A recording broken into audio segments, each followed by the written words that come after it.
കോവൂർ മഹാവിഷ്ണു ക്ഷേത്രത്തിലെ മഹോത്സവത്തിനെത്തുന്ന ഓരോ ഭക്തനും പ്രസാദ ഊട്ട് നൽകുന്നത് ഏറെ പ്രത്യേകതയാണ്. 3 ദിവസവും 5 നേരമാണ് ക്ഷേത്രത്തിൽ അന്നദാനം നൽകുന്നത്. മഹോത്സവത്തിന്റെ ഭാഗമായി കോവൂരിലേക്ക് നാടിന്റെ നാനാഭാഗത്തു നിന്ന് ആയിരങ്ങളാണ് ദിവസേന എത്തിയത്. ഉത്സവത്തിന് അന്നദാനം ഈ വർഷവും ഏറ്റെടുത്ത് നടത്തുകയാണ് യുവാക്കളും ക്ഷേത്ര കമ്മിറ്റിയും. ആദ്യ 2 ദിവസം 2 നേരവും 3-ാം ദിനം സദ്യയായും അന്നദാനം നൽകി വരുന്നുണ്ട്. എത്ര തിരക്കായാലും കോവൂരിലെത്തുന്നവർ പ്രസാദ ഊട്ടായി ഭക്ഷണം കഴിക്കാതെ മടങ്ങാറില്ല. കഴിക്കാത്തവരെ ഊട്ടിയിട്ടേ സേവനക്കാർ വിശ്രമിക്കാറുള്ളൂ എന്നതും യാഥാർത്ഥ്യം.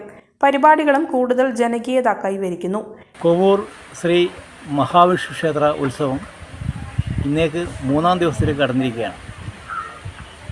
1-ാം ദിവസം മുതൽ 3 ദിവസങ്ങളിലും 3 നേരത്തെയും ഭക്ഷണം നൽകിക്കൊണ്ടുള്ള പരിപാടിയാണ് നടന്നുകൊണ്ടിരിക്കുന്നത്. നാട്ടുകാരുടെ മുഴുവൻ അകമഴിഞ്ഞ സഹകരണമാണ് ഉത്സവത്തിൻ്റെ വിജയത്തിന് ആധാരമായിരിക്കുന്നതെന്ന് നമുക്ക് പൂർണ്ണ ബോധ്യപ്പെട്ടുകൊണ്ടിരിക്കുകയാണ്.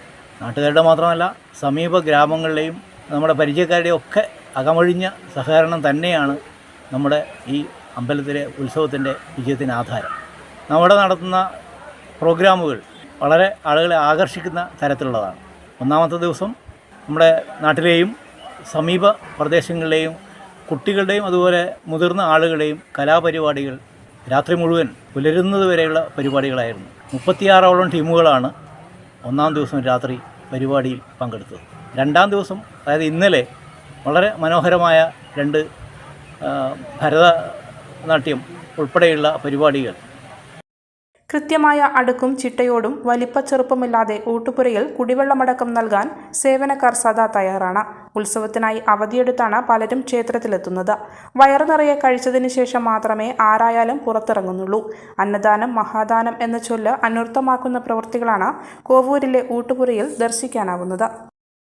ശ്രീ മഹാവിഷ്ണു ക്ഷേത്ര ഉത്സവത്തോടനുബന്ധിച്ച് 3 ദിവസത്തെ പരിപാടികളാണ് നടക്കുന്നത്.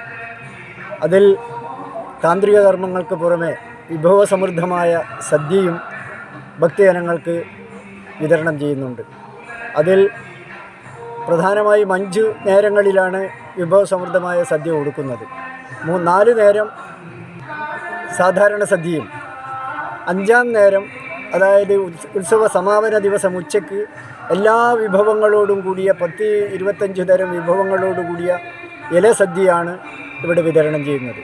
എല്ലാ തരത്തിലുള്ള ആളുകളും യാതൊരു പക്ഷഭേദമില്ലാതെ, വകഭേദമില്ലാതെ ഈ സദ്യയിൽ പങ്കെടുത്ത് തൃപ്തരായി മഹാവിഷ്ണുവിൻ്റെ അനുഗ്രഹങ്ങൾ വാങ്ങി തിരിച്ചു പോകുന്നു. വളരെ സന്തോഷകരമായി തിരിച്ചു പോകുന്നുണ്ട്. ഈ സമീപ പ്രദേശങ്ങളിലൊക്കെ ഇത്രയും വിപുലമായ രീതിയിൽ വിഭവസമൃദ്ധമായ സദ്യ നടത്തുന്നില്ല. കോവൂർ ശ്രീ മഹാവിഷ്ണു ക്ഷേത്രത്തിൽ മാത്രമാണ് ഇത്തരത്തിലുള്ള ഒരു സദ്യ നടത്തുന്നത്. വളരെ കാലമായി ഈ ചടങ്ങ് നിർബാധം തുടർന്നു വരുന്നു.